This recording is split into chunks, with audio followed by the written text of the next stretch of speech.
Et alors, à tous les écouteurs, tous ceux qui suivent Radio Maria.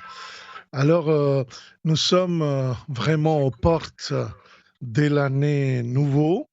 Nous sommes justement à l'année liturgique qui commence.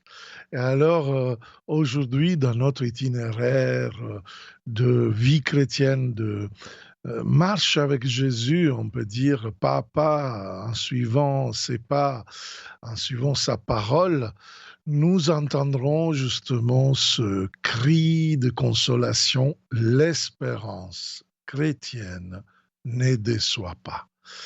J'aimerais bien commencer justement avec une parole qui affirme cela. C'est la parole de Saint Paul aux Romains, chapitre 5, verset 5. L'espérance ne déçoit pas. Attention pourquoi? Puisque l'amour de Dieu a été répandu dans nos cœurs par l'Esprit Saint qui nous a été donné. Donc, c'est ça que nous rend forts, on pourrait dire, avec cette espérance. C'est justement la présence de Dieu au plus profond de nous-mêmes. Alors, dans ce début de l'année liturgique, nous sommes invités vraiment à découvrir cette présence de Dieu.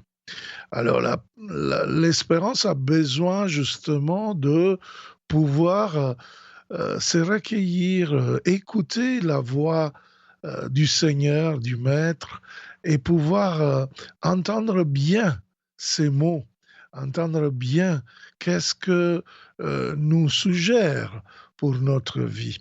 En effet, dans la langue française, vous savez, on a de la chance parce que moi je suis italien, comme vous entendez bien. Et en italien, quand on dit espérance, il n'y a pas beaucoup de mots.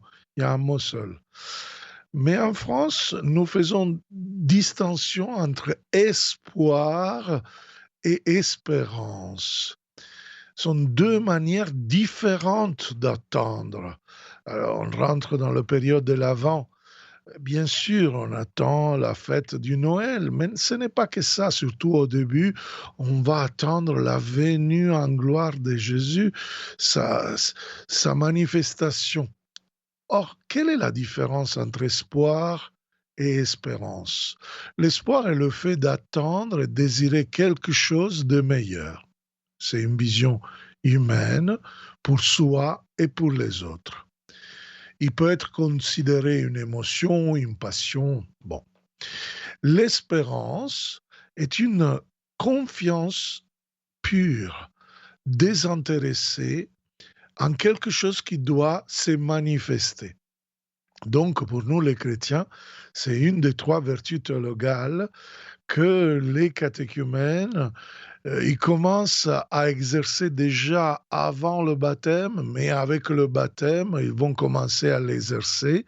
Parce que vertu, ça veut dire corroboration de nos efforts avec la grâce de Dieu.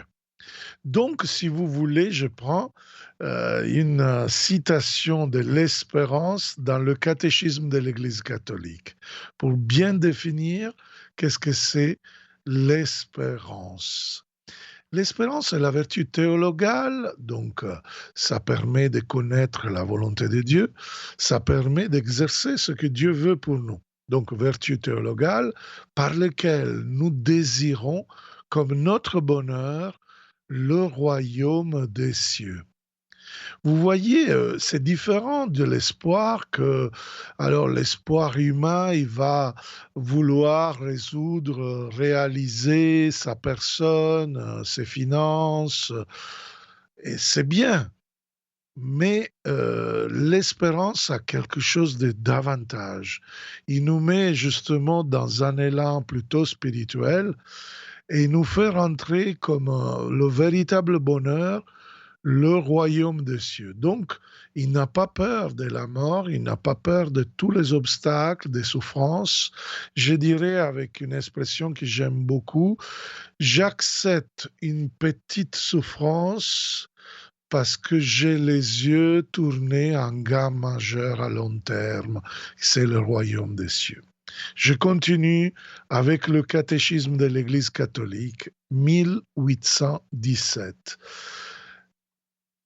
Et donc, cette vertu théologale voit comme bonheur la vie éternelle en mettant, c'est génial, notre confiance dans les promesses du Christ.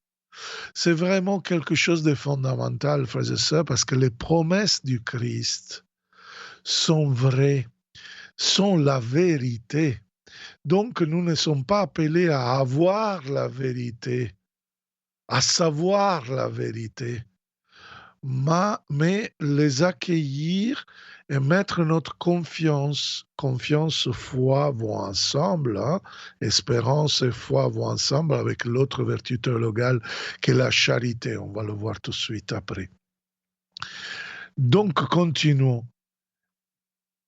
Concrètement, le catéchisme de l'Église catholique 1817 nous dit en prenant appui non sur nos forces, mais sur le secours de la grâce du Saint-Esprit. Waouh! C'est-à-dire que même devant une situation, une circonstance qui est terriblement crispée, une situation qui nous semble vraiment bloquée, que notre chemin semble fatigant, eh bien, nous pouvons nous appuyer, demander de l'aide à la grâce du Saint-Esprit, au secours de sa grâce, parce que, en effet, le Saint-Esprit est donné pour cela, justement, pour que nous pouvons exercer l'espérance. Donc, vous voyez, le chrétien n'a pas besoin simplement de réaliser l'espoir, parce qu'il y a une espérance qui ne déçoit pas. Et encore, moi j'aimerais bien continuer avec une citation de la lettre aux Hébreux, chapitre 10, verset 23. Gardons indéfectible la confession de l'espérance. J'aime bien ça. Parce que normalement, nous disons que nous confessons le péché, nous confessons la foi, même l'espérance, nous devons la confesser. C'est-à-dire, parfois, nous disons devant la souffrance, devant les difficultés, devant les obstacles, on abaisse les bras et on arrive à dire, soit faite la volonté de Dieu. Comme si Dieu a dans son projet le malheur pour nous tous. De ce que nous venons de définir avec le catéchisme de l'Église catholique, nous sommes sûrs que le royaume des cieux, la vie éternelle et même tous ces passages qu'il nous faut passer sont la certitude que nous sommes appelés au bonheur. Donc, confesser a un impact dans notre vie. Maintenant, même les psychologues nous le disent. Aujourd'hui, même les psychologues et même d'autres traditions religieuses, ils disent ça. Nous préparer à quelque chose de bien nous aide. Et ce n'est pas simplement au niveau de la croyance, c'est bien au niveau de la foi chrétienne, parce que l'espérance prépare la foi. Vous voyez, l'espérance s'appuie justement sur les promesses de la fidélité du Christ.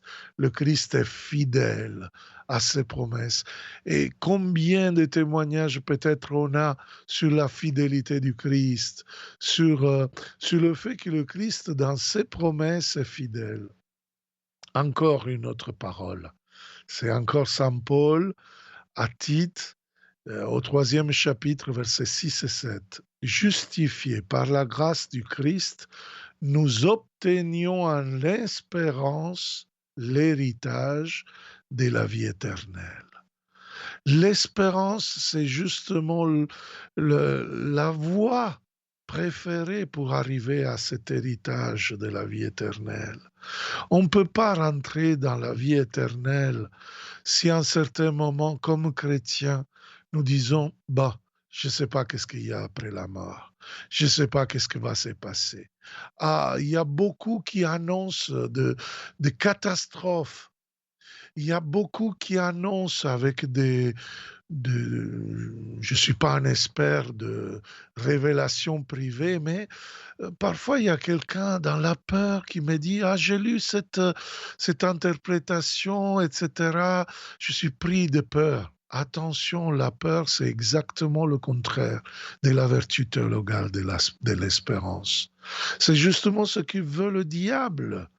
C'est justement un parcours complètement opposé. La peur va nous amener au désespoir. La peur, il va nous amener à ne pas croire à la fidélité de Dieu. Et donc, on ne peut pas se préparer. On ne peut pas, Jean-Baptiste va dire, préparer la voie du Seigneur, parce que nous sommes accablés par cet désespoir, par cette peur qu'en effet, il y a quelque empêchement, quelque chose qui va vraiment nous abîmer. C'est beau, moi, quand je regarde des personnes qui se préparent au mariage, les regarder rêver de ce jour du mariage, c'est préparer tous les détails. Ça, c'est l'espérance. L'espérance, c'est justement se préparer, avoir un impact dans notre cœur, dans notre esprit, mais aussi notre corps va recevoir beaucoup. Justement, l'espérance assume les espoirs. Ça, c'est le catéchisme de l'Église catholique, 1818. L'espérance assume les espoirs qui inspirent les activités des hommes et les purifie pour les ordonner au royaume des cieux. Vous voyez, c'est magnifique. C'est-à-dire que les espoirs humains, pour nous chrétiens, c'est bien. Nous, on n'est pas simplement pur esprit, on n'est pas puritain.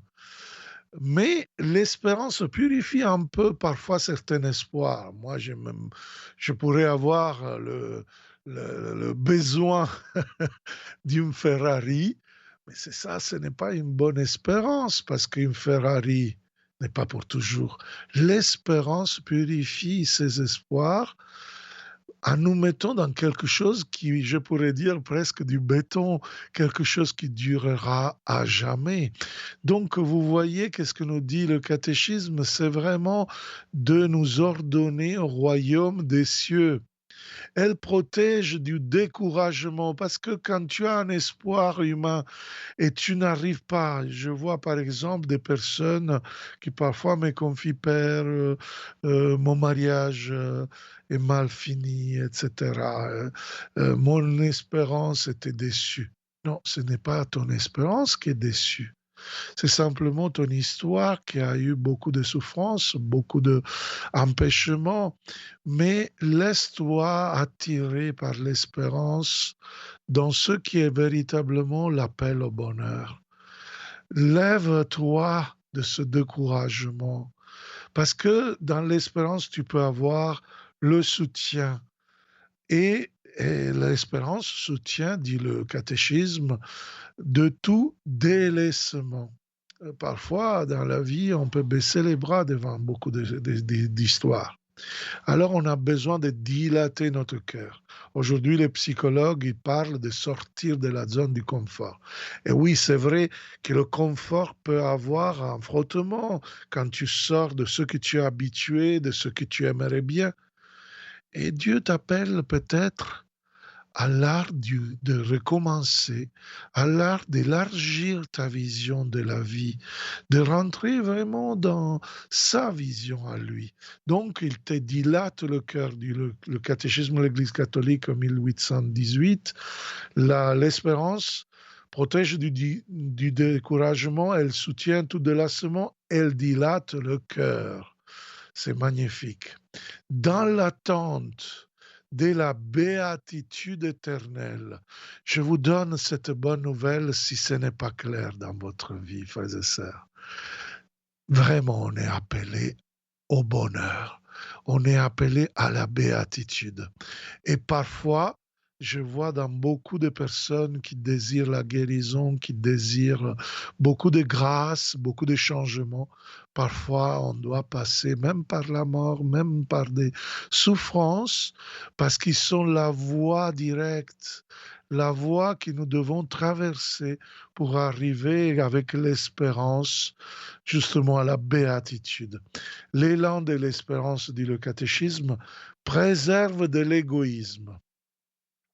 Vraiment, il y a cette purification que l'espérance fait dans nos désirs jusqu'à nous éloigner de être centrés sur nous-mêmes, ce que nous construisons, ce que nous voulons, nos projets de vie, et l'abandon complet à sa à son histoire, à l'histoire que Dieu fait dans notre vie, avec l'espérance, ça nous fait voir des choses merveilleuses. Ça nous conduit au bonheur de la charité, nous dit le catéchisme. C'est vraiment quelque chose de magnifique. Parce que quand on est égoïste, quand on est dans l'égoïsme, pardon, on n'est pas ouvert justement à cet élan et on reste centré sur nous-mêmes. Alors vous comprenez pourquoi cette parole d'Isaïe nous dit consolez, consolez mon peuple. Dieu appelle des évangélisateurs pour évangéliser. Dieu appelle des consolateurs pour consoler. Donc, il nous donne cette vertu théologale. Donc, c'est un don de Dieu. Hein. Surtout avec les sacrements, cette vertu a de quoi grandir, justement, pour pouvoir nous faire annoncer, nous faire confesser, nous faire entrer dans la charité vers les autres, pour préparer la voie au Seigneur, pour l'accueillir dans ce temps qu'on va se préparer à Noël, justement. Et parler au cœur de Jérusalem, dit le prophète. Proclamer que son service est accompli, que son crime est expié. Il y a toujours une espérance, frères et sœurs, devant Dieu. Même le péché, même le crime est expié en lui. Et qu'elle reçoit la main du Seigneur, le double, dit la parole, pour toutes ses fautes. Une voix proclame dans le désert, préparez le chemin du Seigneur. Waouh, c'est merveilleux. Quelqu'un qui m'a posé une question, euh, justement quelqu'un qui m'a écrit un message qui dit toute sa souffrance. Cette personne a un cancer et il me dit justement j'ai perdu tous mes cheveux. Comment je fais espérer quand je suis dans cet élan où je ne sais pas où je vais, je sens beaucoup de vide. Même ma famille m'a complètement abandonné. Alors, moi, j'ai dit à cette personne, elle m'a fait une question bien précise, donc, comment vivre l'espérance? Moi, j'ai dit, cette espérance doit nous vraiment nous pousser à aller à l'essentiel. Quand on est malade, moi, j'ai vécu un moment dans ma vie où j'ai eu un accident et je suis resté à l'hôpital pour 4 mois dans le nord d'Italie, au Piémont. J'étais prêtre.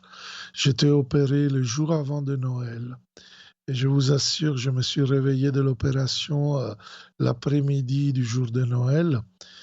Je n'ai pas célébré la messe du 24 soir et pour moi c'était épouvantable. En plus, dans l'accident, même mon père était en train de combattre entre la vie et la mort. J'étais le chauffeur, il y avait beaucoup de culpabilité. Et là, j'avais envie humainement de dire, mais toi, tu es où, Dieu? J'aimerais bien que tu interviennes et que tu le fasses vite. C'est le moment justement du désert le plus profond. C'est le moment du drame, comment dire, d'un moment où on est vraiment mesuré à une solitude qui en plus est confirmée par beaucoup d'autres choses qui vont se rajouter parce que semble que quand il y a une espèce d'effet domino. que toutes les choses y tombent. Eh bien, moi, je peux te dire, chers amis, voilà, je te connais pas, mais vraiment, le Seigneur, il m'a donné à moi cette force. Même, je pouvais pas me mettre debout. Pour moi, le lit est vraiment quelque chose que je n'aime pas du tout.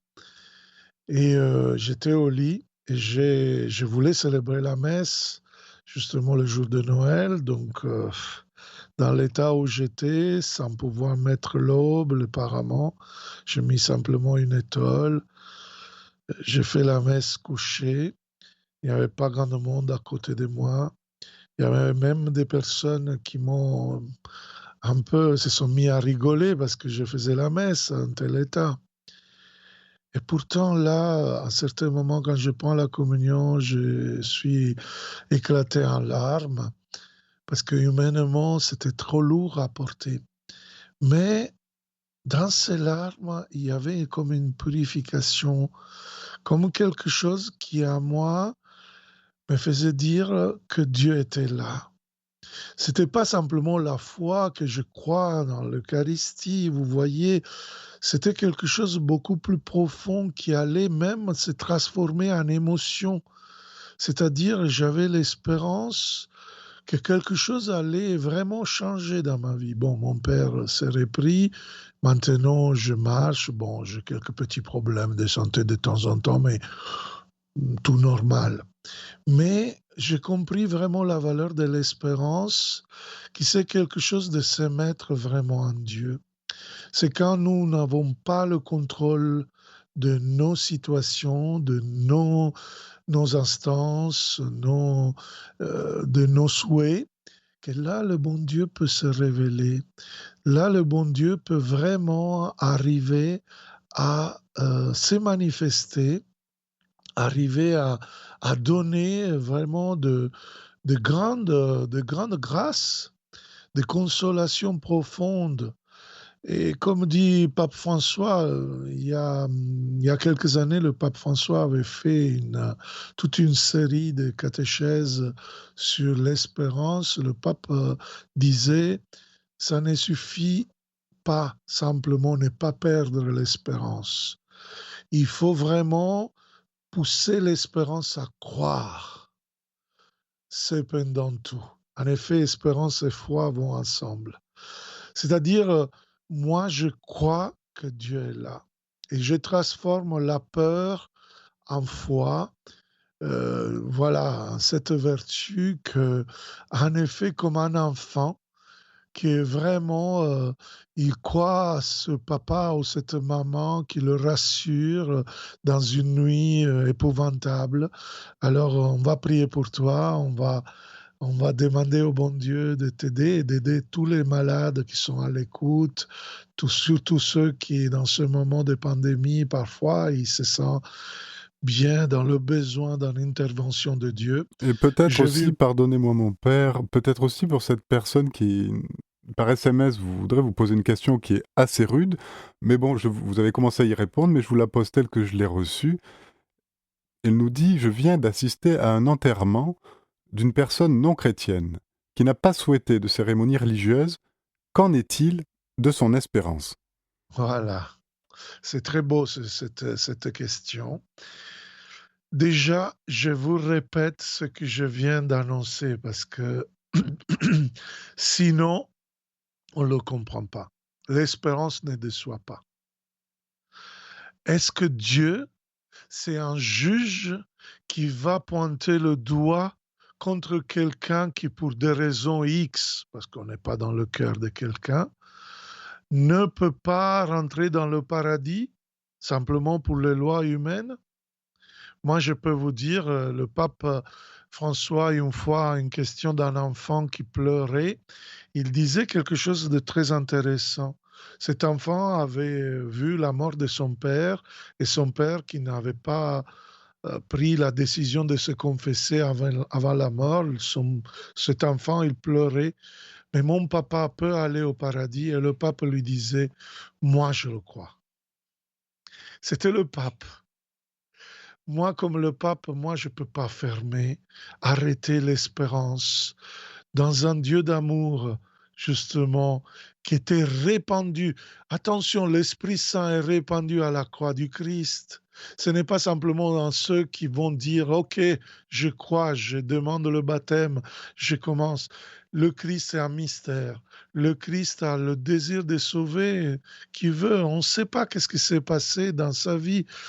Quelqu'un qui peut-être n'était pas baptisé dans les sacrements, mais peut-être avait une vie de charité, avait une vie qui servait Dieu sans le savoir, sans le connaître. Peut-être était même scandalisé par quelqu'un. Je sais quelque chose personnellement, surtout dans cette époque où parfois nous sommes scandalisés même par l'Église. Alors il faut toujours espérer. L'espérance ne déçoit pas, frères et sœurs. Et l'espérance, c'est la voix de quelqu'un qui crie dans le désert. Un peu comme Matthieu 3,3, Jean-Baptiste, il dit, préparez la voie du Seigneur. Mais c'est vraiment ça qui nous amène à abaisser les montagnes et pouvoir continuer dans cet itinéraire de vie chrétienne tout en regardant vers le bonheur qu'est le royaume des cieux. Est-ce que est-ce qu'on peut espérer pour est-ce qu'on peut poser des actes de vertu théologale pour d'autres personnes? Espérer pour d'autres? Disons que nous pouvons l'annoncer. Mais normalement, la vertu théologale, c'est quelque chose que nous faisons en première personne. Nous pouvons le faire et les autres vont apprendre, vont être évangélisés, vont être justement, vont être accompagnés par notre espérance. Mais l'espérance théologale, la vertu théologale, c'est une vertu personnelle que nous exerçons pour notre cheminement, en effet, en vue du bonheur. Voilà. Bon, je vous remercie à vous tous pour l'écoute, pour votre très belle participation aussi. Et n'hésitez pas à partager les podcasts de Radio Maria. Et même, voilà, nous enregistrons aussi dans notre petite chaîne YouTube. N'hésitez pas parce qu'on a besoin d'annoncer l'espérance à ceux qui ne l'ont pas. Voilà.